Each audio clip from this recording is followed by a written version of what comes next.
வணக்கம். அனைவருக்கும் இனிய ஞாயிற்றுக்கிழமை நல்வாழ்த்துக்கள். இன்னைக்கு என்ன ஸ்பெஷல்னு பார்த்தீங்கன்னா வசந்த பஞ்சமி அப்படின்னு சொல்றாங்க. வட மாநிலங்களில் ரொம்ப விசேஷமா கொண்டாடுறாங்க. ஸோ சரஸ்வதி தேவிக்கே ஹயக்ரீவர் தான் குரு அப்படின்னு சொல்லி நம்ம புராணங்கள் சொல்றாங்க. புராணங்கள்ல சொல்லியிருக்காங்க. இன்னைக்கு 12:29 மணிக்கு பஞ்சமி தேதி ஆரம்பிக்கிறது.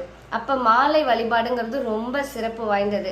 காலையில எல்லா வேலையும் முடிச்சுட்டு மாலையில கோயிலுக்கு போய் வழிபடுறவங்க வழிபடலாம். எங்களுக்கு கோயிலுக்கெல்லாம் போக நேரம் இல்லை அப்படின்றவங்க 5 தீபம் ஏற்றி நம்ம பஞ்சங்கள் எல்லாம் பறந்து போகணும், கடன் தொல்லையிலேருந்து வியாபார அனுகிரகம், கல்வி சிறந்து விளங்கணும் அப்படின்னு சொல்லிட்டு 5 தீபம் ஏற்றி வேண்டிக்கலாம்.